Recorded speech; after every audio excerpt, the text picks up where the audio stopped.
Voltamos com a nossa aula, agora disciplina de projetos de aprendizagem interdisciplinar, né? E com tópicos básicos da disciplina. Também, como eu disse na disciplina de ética e relações, né, todos os tópicos, todos os assuntos ministrados são importantes.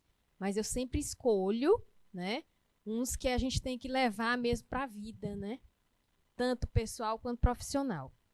Miguel Gonçalves Piaulino, Unidade Escolar Cipriano Vieira, de Pajeú. Estamos assistindo através do YouTube. Beleza. Problema aí no sistema, Miguel? Entrar em contato com o IPTV, né? Com suporte. Entrar em contato com o suporte. Bom, vamos lá. Revisar os principais tópicos debatidos na disciplina. É o nosso objetivo de aprendizagem, né? E eu vou começar ontem. A gente falou sobre agronegócio, né? E durante a disciplina de projetos, a gente viu também algo sobre cultura e a relação com a economia, certo? Então, eu vou começar com um tópico importante, que é a economia da cultura e a economia criativa. Os termos economia da cultura e economia criativa parecem se confundir, tá? E estão dentro da cultura e desenvolvimento. Bom, economia é a ciência que estuda os processos de produção, distribuição, acumulação e consumo de bens materiais, tá? Estuda também como a sociedade obtém, como a sociedade administra, como a sociedade modera e utiliza esses recursos. Podemos definir cultura como tudo o que é aprendido e partilhado pelos indivíduos de um grupo que possuem uma identidade. Bom, do ponto de vista da economia, a expressão economia da cultura identifica o quê? Conjunto de atividades econômicas relacionadas à cultura daquele ambiente, à cultura daquela região, tá? Do ponto de vista da cultura, trata-se do conjunto de atividades culturais com impacto econômico. Um exemplo, uma atividade cultural com impacto econômico.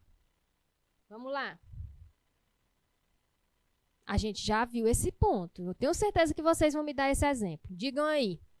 Exemplo de atividade cultural com impacto econômico. Atividade cultural com impacto econômico, gente, é aquela atividade cultural que ocorre onde todos os setores da economia daquela região, eles são afetados de uma maneira positiva, tá? Pode ocorrer de forma negativa, tá? Por exemplo, carnaval.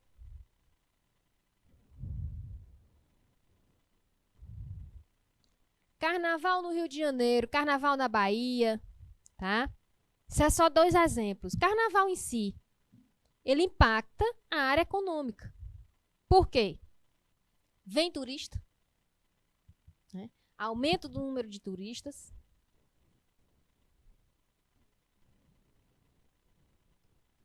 Do número de turistas. Fazendo com que a questão da alimentação nos restaurantes,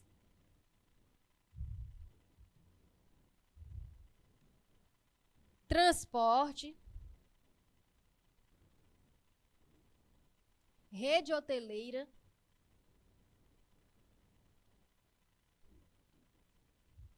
então isso tudo é afetado economicamente, certo? Vai aumentar a quantidade de pousadas, vai entrar mais capital naquela região, né?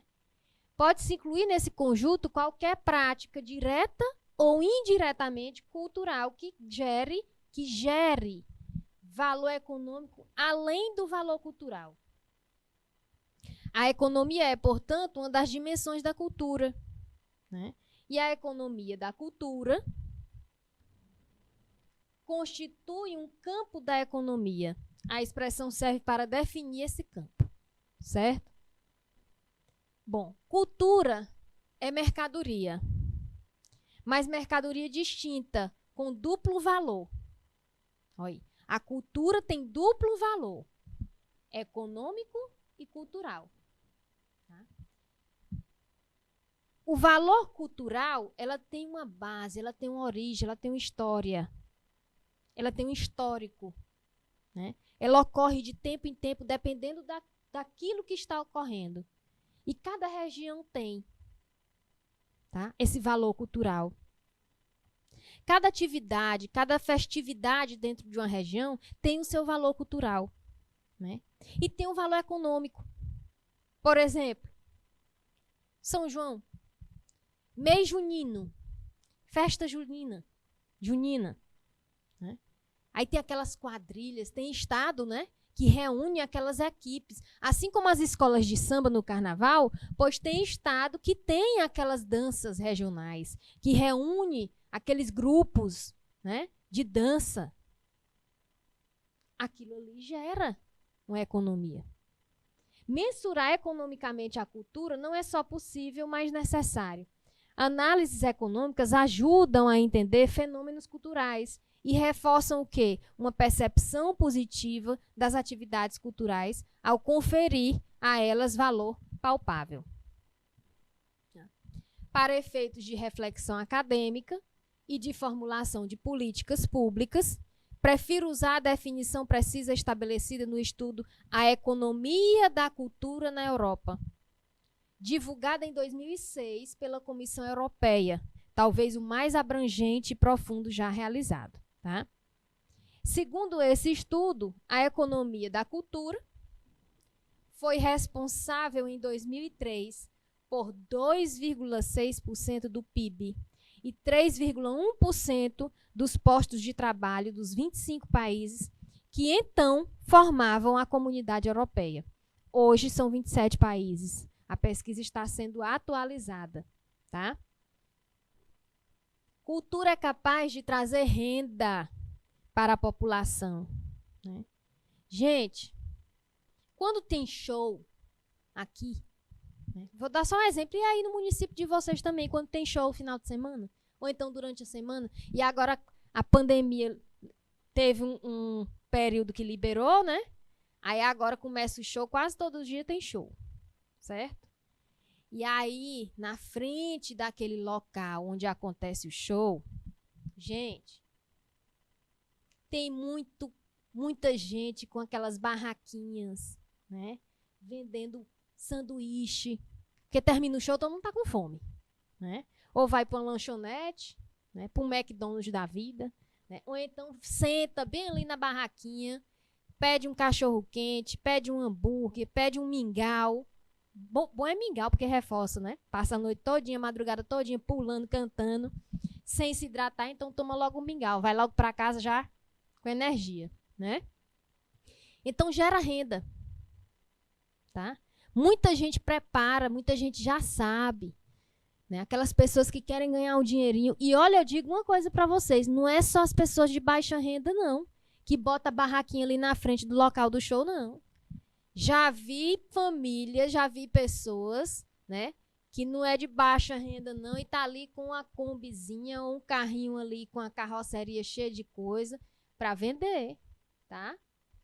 Na maioria das vezes, os projetos de cultura e desenvolvimento geram impactos intangíveis. Né? Aqueles impactos onde a gente não pode palpar, não é palpável. Né? Que dificilmente são mensuráveis, são impactos, né? Intangíveis, não são mensuráveis, mas que incidem positivamente a curto e longo prazo. Assim, a economia, durante muito tempo, ignorou esse setor, mas a cultura vem cada vez mais demonstrando seu potencial e seu valor para a sociedade. Bom, a economia da cultura foi um termo usado pela primeira vez em 1965. Né? E deixa de fora a dimensão econômica, sendo manifestações culturais e produções simbólicas, sem fins comerciais ou que não têm escala de inserção no mercado. Né? Maria Joaquina Moraes, Ana Caroline Reis, boa tarde, sejam bem-vindas. Tá? Podemos considerar a indústria cultural, indústrias criativas e a economia criativa como subconjunto das atividades culturais. E hoje, definimos a economia criativa, né, como um conjunto de atividades econômicas relacionadas à produção e distribuição de bens e serviços que utilizam a criatividade e as habilidades dos indivíduos ou grupos como insumos primários, né?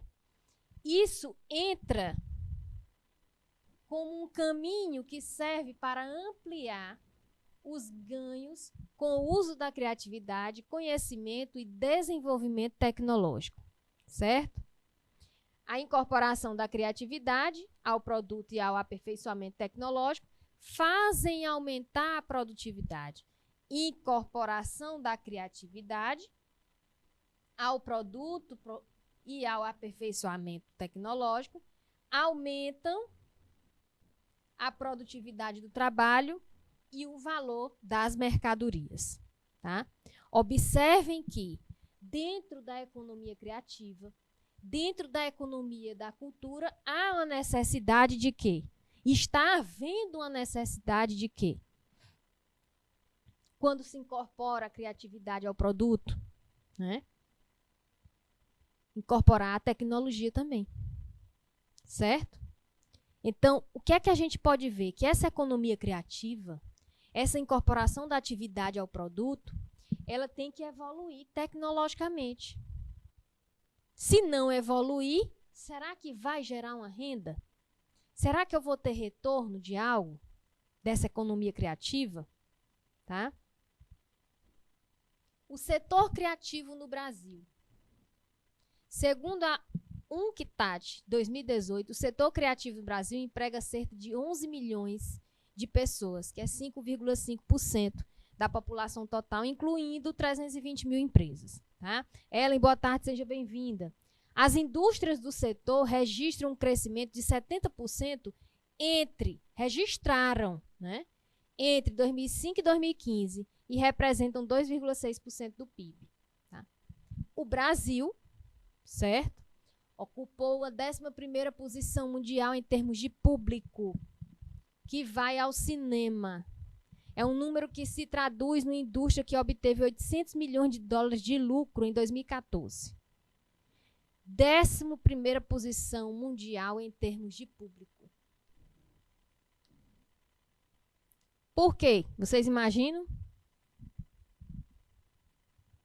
Poderia ser um local que tivesse numa posição muito melhor, né, em termos de público para ir ao cinema. Agora, por que muita gente não vai ao cinema? Valor. Gente, se você pega R$50 para ir ao cinema, dependendo do dia, R$50 não dá, não. Se você pagar inteira, como eu já falei em outras aulas, né, você pega R$50, você só compra a sua.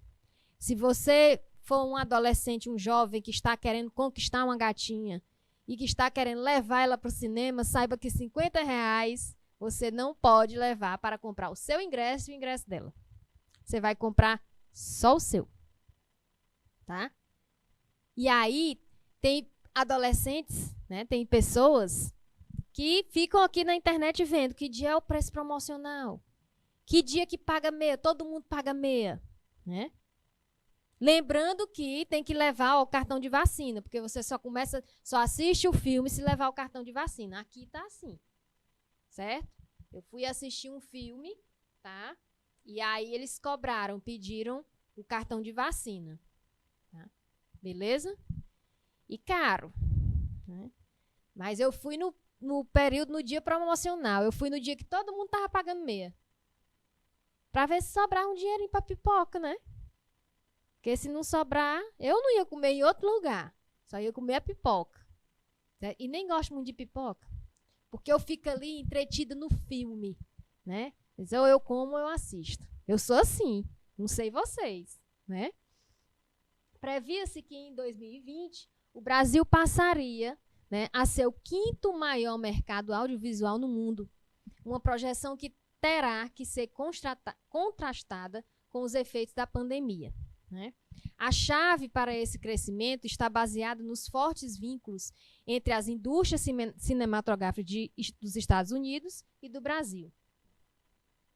Bom, entre 2010 e 2014, Brasil e Estados Unidos, né, os dois países, coproduziram mais de 100 filmes, uma colaboração que estimula o intercâmbio cultural e o crescimento econômico mútuo. Por outro lado, em 2014, o setor audiovisual brasileiro criou quase meio milhão de empregos, sendo 168.880 diretos, tá? E 327.482 indiretos.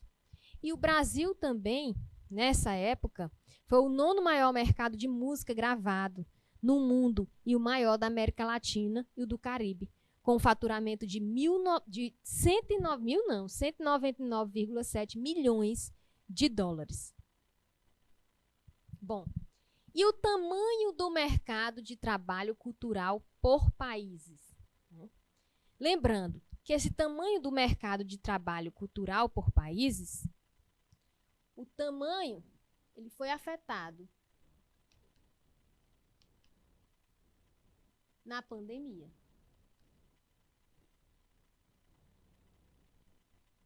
Tá? Para medir o tamanho do mercado de trabalho cultural em cada país, as atividades culturais foram agrupadas de acordo com o nível de conteúdo cultural envolvido. De maneira geral, as fases de produção, difusão e consumo de bens culturais são processos complexos que se nutrem de atividades múltiplas e diversos agentes. Bom, dentro ainda do tópico sobre cultura e a relação com a economia, nós temos cultura e economia, a busca de uma teoria de consumo. Tá? São categorias habitualmente identificadas com esferas distintas da atividade humana no âmbito das ciências sociais. O debate sobre tal diferenciação e a aproximação se inicia recentemente, em um contexto de globalidade, em que formas tecnológicas de vida se desenvolvem, propiciando, entre outros, um gigantesco fluxo de informações e produtos, transformações que tendem a confundir cada vez mais os limites entre as esferas vislumbradas, especialmente por práticas de consumo e discussões sobre uma teoria de consumo. Bom, o livro O Mundo dos Bens, de Mary Douglas e Byron, né, dá um passo fundamental nessa aproximação entre cultura e economia. Tá? Propõe uma aliança entre a antropologia e a ciência, certo? Econômica, acoplando estudos de economia de mercado dos economistas e economias de dádiva dos antropólogos, sugerindo uma definição de rede social de pobreza na qual os bens não são necessários por eles mesmos, mas pelas relações sociais que sustentam. Bom, os bens, né, para os autores, seriam marcadores, são classificadores sociais constitutivos de um sistema vivo de informação, que se contemplam na interação com os indivíduos e com os outros bens. Logo, na sociedade moderna, o consumo aparece como construtor de identidades e de processos de significação pela interação. Os bens só possuem nexo dentro da interação humana. Tá? São construtores ou solventes de fronteiras, são necessários para dar visibilidade e estabilidade às categorias da cultura, já que se consome por outro. Bom, o consumo é um processo ativo, tá? Em que todas as categorias sociais estão sendo continuamente redefinidas, corroborando a perspectiva de cultura, tá? De que cultura é um processo dinâmico, feito por indivíduos em interação, de que o foco deve ser justamente a função comunicativa dos bens, como nos pressupostos internacionais. Tá? Bom, e aí a gente começa a indagar, a se questionar, né? Qual é a importância da cultura para a economia brasileira? Qual é a importância não só da economia brasileira, mas qual é a importância da cultura para a economia mundial? Quem aí nunca se fez essa pergunta? Né? Quem aí, muitos, né, não ligam para isso, assim como o termo ética, muitos não ligam para o termo cultura, né?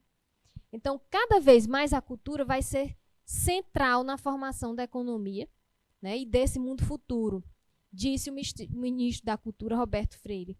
Hoje, nem tudo da economia criativa é medido. E os cálculos que acontecem usam fontes e metodologias diferentes que agora devem ser o quê? Harmonizados. Bom, a grosso modo, o que o governo vai fazer é identificar o valor adicionado, consumo, exportações e importações do setor e colocar em uma conta satélite para a cultura. Algo que já é feito para turismo e saúde, por exemplo. Tá? Segundo dados em 2016, dados da Federação da Indústria do Estado do Rio de Janeiro, né, esse número no Brasil é de aproximadamente 2,64% do PIB, com um crescimento acumulado de quase 70% nos últimos 10 anos. As raízes do debate sobre o desenvolvimento surgem em um período anterior ao século XX e já enfatizam as reformas no sistema político e econômico. Foi no século XX que consolidou o desenvolvimento como a noção capaz de sustentar projetos políticos e ideológicos, né, sempre referenciado como um conjunto de escolhas nacionais politicamente organizadas. Oliveira, em 2001, afirmou que o conceito predominante de desenvolvimento está profundamente assimilado a quê? A noção de desenvolvimento econômico, que ficou muito em moda nas décadas anteriores, hoje substituída no discurso dominante por crescimento. Desenvolvimento substituído, né, por crescimento. Segundo Buriti, a nação de desenvolvimento esteve historicamente relacionada à ideia de modernidade, né, tal como construída e observada a partir do século XX com a visão dominante. Conforme afirma no século XIX, não se falava em desenvolvimento, mas em progresso, né, marcado pelo avanço das sociedades europeu-ocidental e do capitalismo industrial. Então, antes a denominação, olha só, antes progresso, depois passou para desenvolvimento,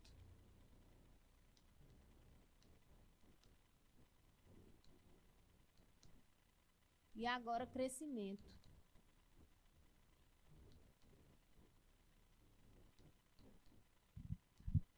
No intuito de reverter esse quadro, surgiu no âmbito do Ministério da Cultura a Secretaria da Economia. Bom, outro tópico interessante, né, que a gente viu durante essa disciplina de projetos de aprendizagem interdisciplinar, quando a gente falou da questão da empregabilidade, a questão da carreira a seguir, da escolha que nós fazemos para atuar no mercado profissional como profissional, né? Nós tivemos esse tema de empregabilidade, a relação entre a educação e emprego, né? Educação para o mercado de trabalho, certo? Bom, um dos pilares da sociedade é a educação, nós sabemos disso, né? E para a nossa atuação no mercado de trabalho não é diferente. Para atuar no mercado de trabalho, a gente tem que ter uma educação, a gente tem que ter uma formação, a gente tem que ter uma qualificação, né? Um povo culto está mais preparado para criar. Um povo culto, ele planeja, ele executa projetos para tornar a nossa sociedade um lugar melhor. Um cargo maior não quer dizer apenas maior salário, mas também maiores responsabilidades. O que foi que eu falei, né, da questão do sucesso inesperado ontem, quando a gente falou de sucesso inesperado e fracasso inesperado, né? O sucesso inesperado, ele vai nos dar o quê? Uma maior responsabilidade, tá? Se eu vou ganhar um maior salário numa empresa, se estão me oferecendo um valor maior de salário, isso quer dizer o quê? Né? Que além de me reconhecer como profissional, ver que eu tenho capacidade de exercer aquela função, aquela atividade, opa, aí a gente já fica assim, então eu vou ter maior responsabilidade, tá? Certo? Maior responsabilidade, mais satisfação e realização pessoal, e a educação nos ajuda com essa tarefa, pois sem ela não há como avançar em qualquer profissão. Olha aí o Theo falando. R$50 não dá nem para começar. Pois é, Theo. Eu fico aqui pensando, né? Antigamente, né? Dava para assistir um filmezinho, As Conquistas, né? Minha mãe falava que nem iam assistir filme, olha só, tá vendo? Na época dela, né, quando tinha lá, paquerava com meu pai, vamos assistir um cinema, não ia assistir cinema coisa nenhuma, ia ficar andando na praça, né? Era a paquera daquele povo naquele tempo, era andando na praça. Aqui é andando no shopping, né? Ou então nos barzinhos, mas R$50 não dá não. Né? R$50 você tem que pensar, e aí, dá pra mim? Ou então tem que ser um casal moderno, né não? Então, você paga o seu que eu pago o meu. Não é, Theo? Aí, eu acho até melhor isso aí, né? Agora tem que encontrar alguém que aceite. Não é verdade? Bom, Cláudia Inês Jacques afirma que para ter mais conhecimento, precisamos de estudo. Pois o conhecimento é necessário para qualquer profissão. Nosso país não oferece boas condições para estudar. Mas, mesmo assim, as pessoas devem se esforçar para garantir um lugar na sociedade. Pois só compete a um lugar melhor quem tem informação através de estudo. Se você quer ser um bom profissional, você vai ser um profissional competitivo. E para ser um profissional competitivo naquele mercado de trabalho, para ser bem visto, você tem que aumentar o seu conhecimento. E aumentar o conhecimento é através de quê? É só procurar no Google sobre aquilo ali que você está curioso em saber, em aprender? Não. É estudo. Tá? E vocês observem que cada área de atuação, todo dia surge uma coisa nova. Todo dia. Vamos dar um exemplo? Né? Para revisar uma lei, precisa de quê? Hein, pessoal? Para revisar uma lei, para revogar uma lei, para revisar uma lei, né? Para melhorar uma lei, para criar uma lei, precisa de estudo. Né? Surgiu a pandemia, Covid, todo mundo estava esperando. Os cientistas fazem o quê? Todo dia estão fazendo todo dia o quê? Tem um grupo de cientistas destinados para estudar somente essa doença. Estudar a doença. Estudar os efeitos, estudar como ela age, como é que ela começa no organismo, a atuar no organismo. Como é que para? O tempo. Nós sabemos, pelo pouco conhecimento que temos, mesmo não sendo da área, nós sabemos que depende de organismo para organismo. Não é verdade? Mas isso requer o quê? Estudo. Certo? Há vagas de emprego para quem tem estudo e consegue competir, né, no mercado de trabalho. Por isso, o estudo deve ser uma prioridade na vida de todos, mas nem todos pensam assim. Tá? Nem todos pensam assim e têm que se contentar em trabalhar no emprego que conseguir, mesmo com mais sofrimento para se sustentar. Para ter um futuro melhor é preciso formação. Através do estudo, por isso, o governo deveria proporcionar condições dignas para todos conseguir ser melhores na sociedade. Bom, escola e mercado de trabalho. A conquista e a evolução sempre se fizeram presentes na vida do homem, desde os primórdios da civilização humana. A busca cada vez maior por benefícios e melhorias de uma forma geral, dentro da sociedade, a que o mesmo faz parte, torna-se necessária, já que a evolução, principalmente no campo profissional, pode trazer inúmeros benefícios financeiros, né? O que na sociedade moderna, que fazemos parte hoje, é algo que pode trazer conforto e status, e, consequentemente, uma vida mais digna, né? Tanto para o indivíduo como para seus familiares, certo? toda conquista tem um preço. E a evolução de uma pessoa dentro da sociedade, a quem ela faz parte, não podia ser diferente, né? A busca constante por um bom emprego, a busca constante por um bom estudo, a busca constante por um bom curso, né? Não podia ser diferente. A busca constante, olha só, ou até mesmo uma aprovação em um concurso público. A busca constante por aquela vaga naquele concurso. Tem gente que só estuda para passar em concurso de tribunais. Tem pessoas que já é designado. Não, eu só estudo para passar na Polícia Federal. Não é? Quem não conhece gente assim? Não, eu só estudo para passar em banco. Não, concurso eu só quero se for da Polícia Rodoviária Federal. Para trabalhar 3 dias e folgar o resto. Eu tenho um primo, né, que falava isso. Não, eu vou fazer concurso para a Polícia Rodoviária Federal, eu trabalho 3 dias e folgo o resto. Quer dizer, já sabe como é todo o funcionamento, né? Mas não é bem assim, certo? Isso depende muito, tá? A vitória conquistada de forma honesta hoje em dia é motivo de grande concorrência. Prova disso são os diversos concursos públicos realizados pelas instituições federais, estaduais e municipais. Bom, como fator principal, tá, dessa dificuldade, podemos destacar vários, mas a falta de participação dos pais ou responsáveis junto aos profissionais de educação, no sentido de melhorar a compreensão dos alunos, apesar das grandes modificações já conquistadas, é a maior delas. Muita coisa ainda há de se conquistar dentro da escola, principalmente quando nos referimos à escola pública. Quando fala essa questão de participação dos pais, gente, ou dos responsáveis, né, é porque a gente não pode jogar a responsabilidade somente na escola. Nós não podemos jogar a responsabilidade somente nos professores, nos educadores, não, né? Tem pais, tem família que fala assim: teu filho estudou aonde? Em tal colégio. Vixe, esse colégio não presta não. Não passou? Passou.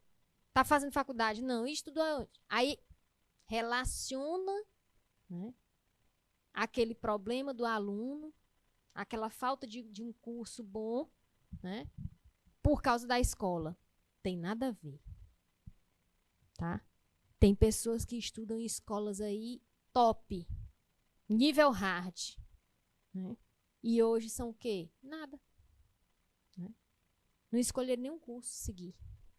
Não é profissional coisa nenhuma. Tá tomando a conta de posto de gasolina da empresa, da família. Né? Mas estudou no melhor colégio. Então, tirem isso da cabeça. Né? Tem gente que bota isso na cabeça e pensa que o problema todinho é porque estudou em colégio ruim. Eu já tive um período assim, dentro de casa, com minha filha, quando ela tinha dificuldade de aprender uma disciplina. Aí ela dizia: eu não estou aprendendo porque o colégio é ruim. Nada a ver. Né? Não está aprendendo porque o colégio é ruim, não. O colégio está fazendo a parte dele. E você está fazendo a sua parte? Eu estou forçando aqui a você fazer a sua parte. Você está fazendo? Não está. Então, o problema não é o colégio. Certo? Importância da educação para a carreira. O planejamento da carreira ocupa cada vez mais espaço na vida dos profissionais. Isso porque a maioria das conquistas sociais só são possíveis quando se possui alguma fonte de renda. Mas é a questão, né? As conquistas sociais são possíveis quando se possui alguma fonte de renda. Sem uma fonte de renda, como é que eu vou conquistar algo social? Sem uma fonte de renda, como é que eu vou ter uma casa? Como é que eu vou ter um carro? Como é que eu vou pagar uma faculdade para um filho? Né? Como é que eu vou viajar? Não é verdade? Então, eu tenho que ter uma fonte de renda. Aí tem alguém que pode pensar assim e falar assim: professora, pois eu conheço uma pessoa, né, que conquistou muita coisa e não trabalha coisa nenhuma. Bom, aí tem alguma coisa. Né? Aí não cabe a ninguém julgar, certo? Um trabalho é uma das necessidades básicas. Trabalhar é necessidade básica. Uma das mais importantes para a pessoa. Aquela pirâmide das necessidades, né? O trabalho está incluído. A alimentação está incluído também naquela pirâmide das necessidades básicas.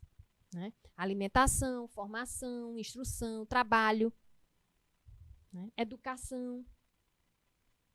Então, o trabalho é uma das necessidades básicas. É por isso que tem aquela frase, o trabalho dignifica o homem.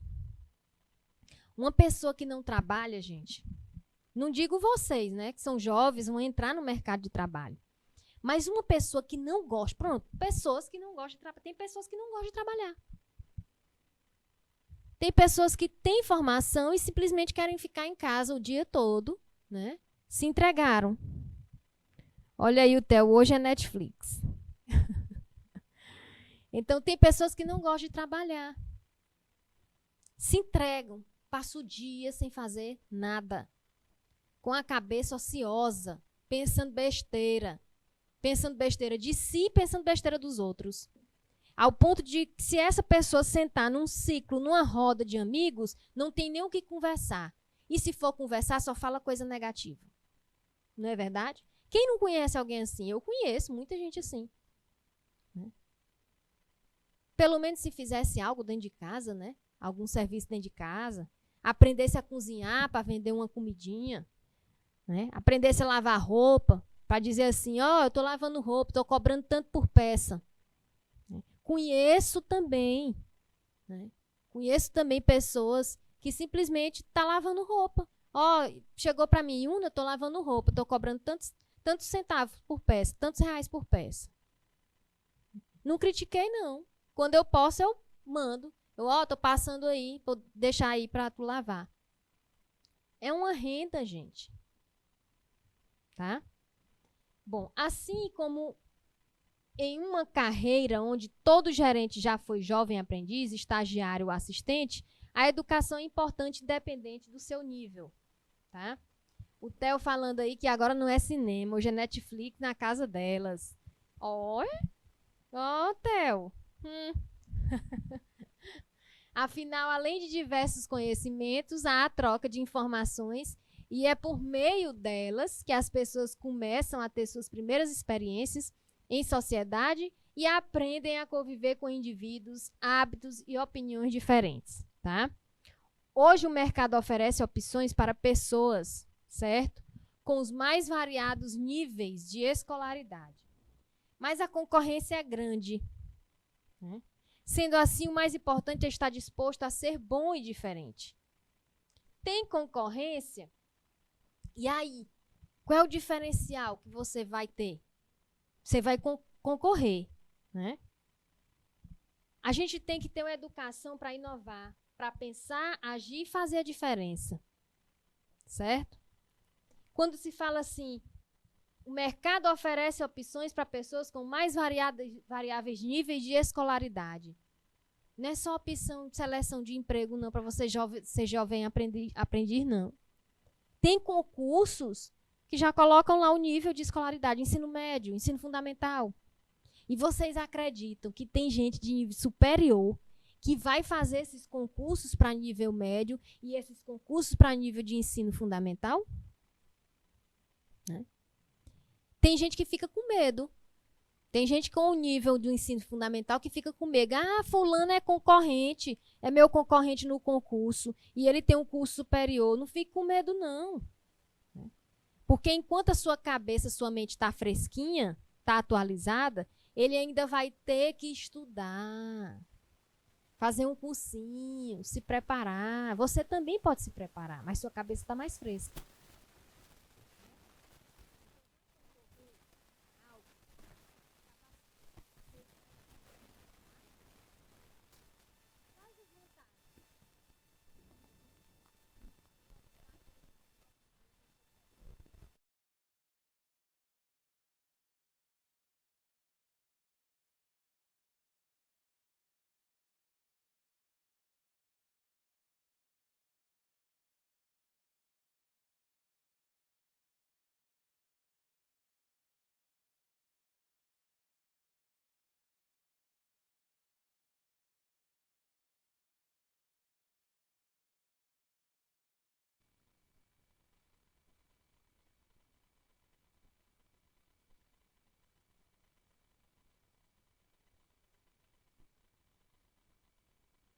Oi, oi, tá ok?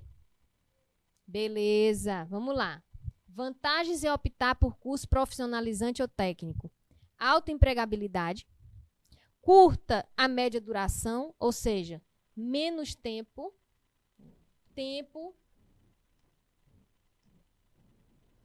reduzido para a formação. Tá? Custo reduzido em comparação com a graduação, pode ser cobrado ou não. Conteúdo objetivo, foco na área profissional. Tá?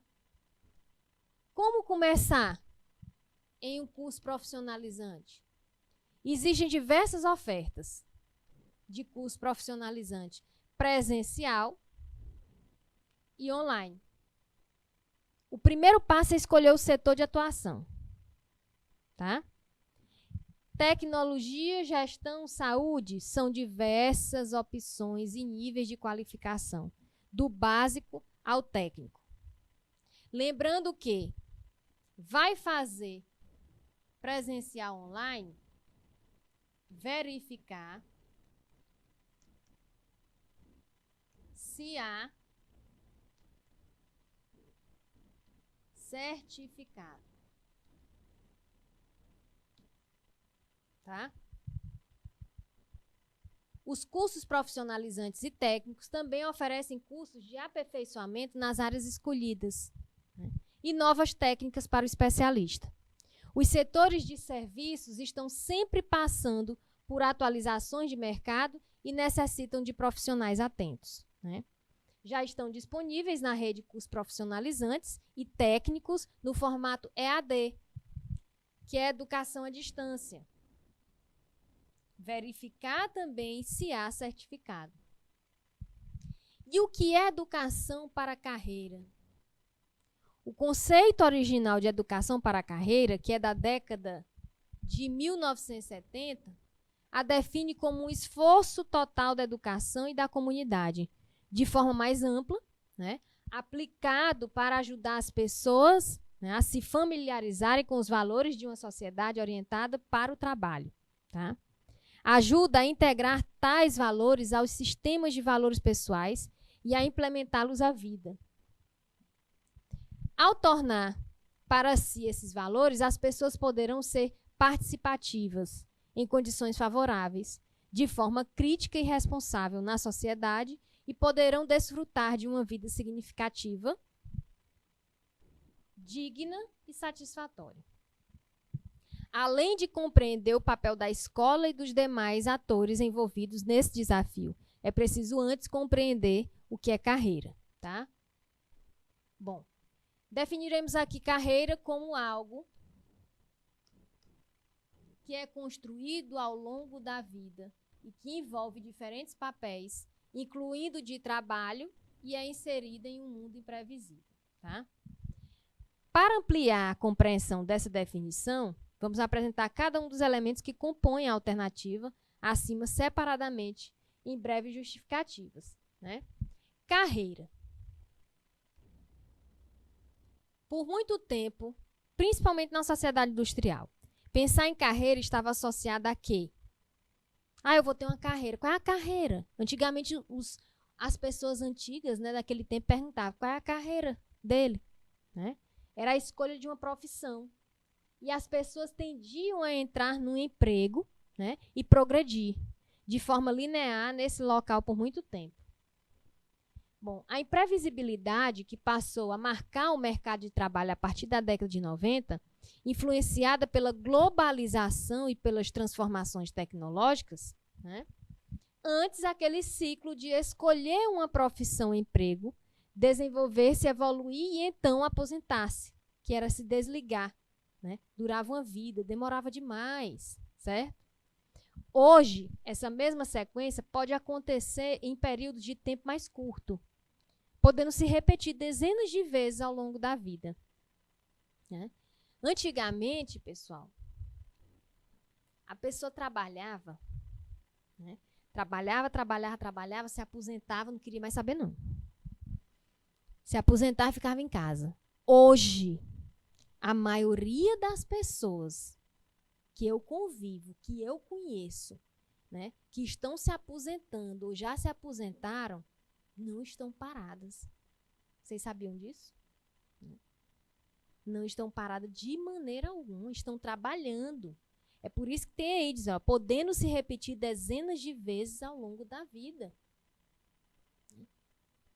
Tem pessoas que eu conheço que se formam, trabalham na área, depois, trabalhando na área que se formou no primeiro curso, vai fazer outra área, outro setor, vai atuar em outra área, se forma também, vai trabalhar e assim não para.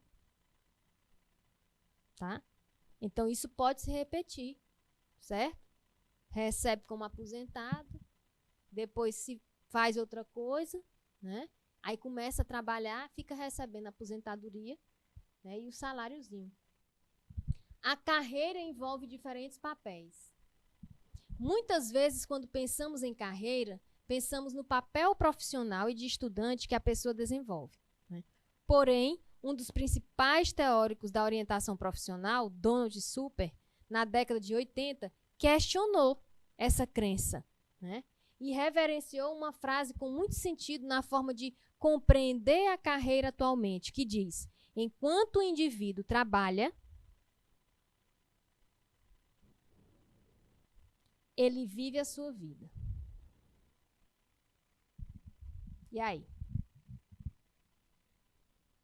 Enquanto o indivíduo trabalha, está trabalhando, ele tem uma renda.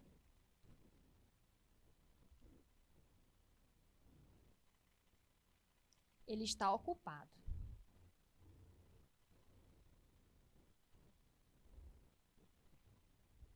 Com sua profissão.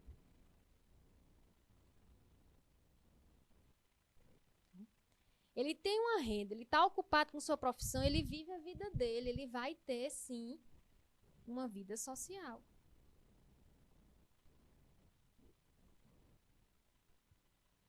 É o que a gente quer. A gente trabalha, não é só para trabalhar, não, gente. Né? Além de pagar as contas, a gente tem que ter a nossa vida social, a gente tem que ter uma saidinha, a gente tem que nos presentear, tem que viajar um pouquinho, né? Tem que ajudar a família, certo? Beleza? Temos com isso uma forma de encarar a construção de carreira integrada aos demais papéis da vida. Assim, ao refletir sobre carreira, é preciso também pensar no papel familiar, no papel de cidadão, de lazer, de amizade, etc. Gente, quando eu passei, né? Desde os 14 anos, eu sei o que é trabalho. O que é que eu fazia? Eu via minha irmã mais velha dando aula particular em casa. Né? Minha irmã mais velha, de 3. Minha irmã é mais velha. Ela tem... Eu não sei qual é a idade dela, gente. É mais de 40. Eu tenho mais de 40, é mais de 45. 45, né? Então, olha só. Ela dava aula particular, né? E eu, 14 anos na época. E eu via que ela recebia, né, uma rendinha. Aí ela comprava as coisinhas dela, os brinquinhos dela, as maquiagens dela. E eu querendo também, né? Aí eu me empresta. Né? Aí um dia ela virou, não empresto mais não, tu devia também trabalhar. Aí eu, pois consegue aluno para mim. E aí eu comecei. Né? 14 anos de idade. Eu estudava, mas queria ter meu dinheirinho. Por quê? Porque quando eu viajava nas férias, né, eu gostava.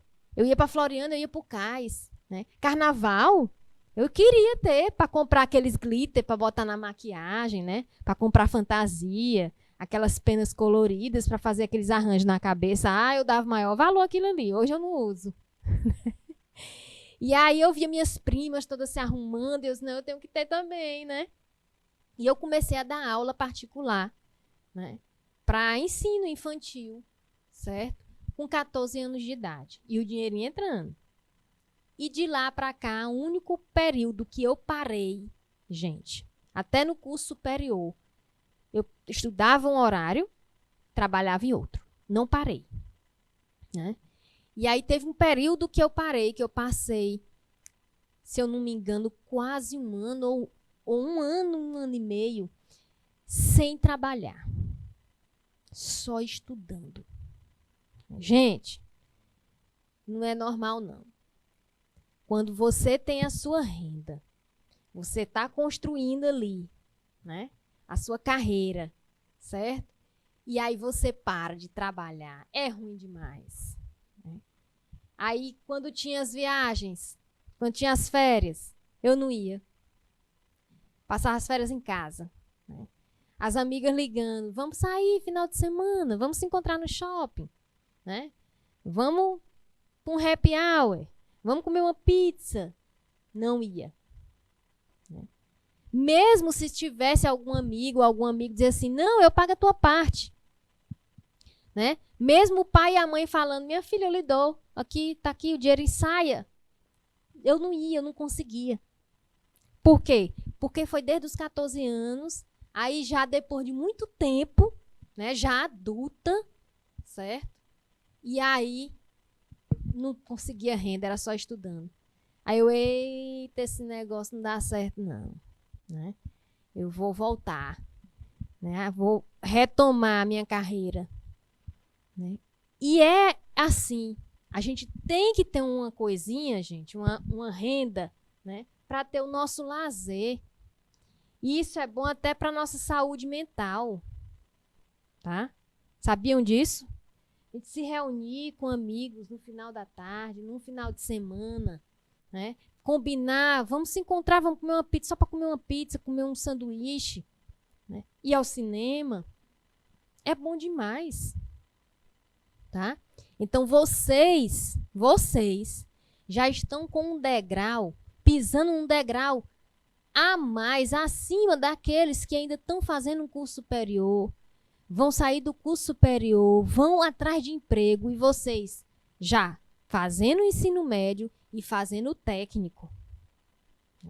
Técnico em serviços jurídicos. Certo? E amanhã eu vou encontrar, tenho certeza que eu vou encontrar um de vocês, né, num fórum, já pensou? Num tribunal, né, entrar, aí lógico que eu não conheço a carinha de cada um de vocês, mas vocês vão me reconhecer. Professor Iuna, fui seu aluno, fui sua aluna no curso técnico em serviço jurídico, lá do Canal Educação. Vocês vão me reconhecer. Tá? E eu espero que falem que foram meus alunos. Eu disse, olha aí onde é que vocês estão. E eu não vou mudar não, minha gente. Essa aparência aqui, vocês viram ontem o vídeo. Em 2018, a mesma carinha, não foi? Não mudei nada, só o modelo do óculos. Mas do mesmo jeitinho. Certo? Beleza? Bom, a carreira envolve diferentes papéis. Quando pensamos em carreira, muitas vezes a primeira imagem que nos vem à cabeça está bastante associada ao crescimento dentro de uma organização, de forma estável, alcançando aqueles padrões conhecidos de sucesso, que são cargos, né, e bons salários. Tal fato reflete em movimentos como empreender iniciativas pessoais por necessidade ou transformando um hobby, né, ou uma paixão em fonte de renda. Empreender iniciativas pessoais. Eu empreendi com iniciativa pessoal por necessidade, no meu exemplo, dando aulas particulares. Olha aí, o meu exemplo, tá? Parar de trabalhar para voltar a estudar e mudar de carreira. Conheço muitas amigas minhas pararam de trabalhar só para se preparar para concurso. Muitos já passaram, se dedicaram mesmo. O tempo que estava trabalhando parou. Mas aí é aquela tal coisa. Tem gente que tem condição para parar de trabalhar. Né? Parar de trabalhar, quem é que vai bancar? E aí? Eu tenho um amigo que ele virou para a esposa dele e falou, pare de trabalhar, estude para concurso, se dedique, né, e seja aprovada. E hoje ele é aprovado. Ele bancou. Assim é bom, né? Nem todo mundo tem pais, mães, companheiros que podem fazer isso por você, né? Então, se isso aqui não dá, vá para outra opção, tá? Inserir-se no mercado de trabalho por uma escolha forçada de necessidade de sobrevivência, sem refletir sobre uma ocupação coerente com os próprios interesses. Muitas pessoas formadas em uma área totalmente diferente do que estão exercendo, né?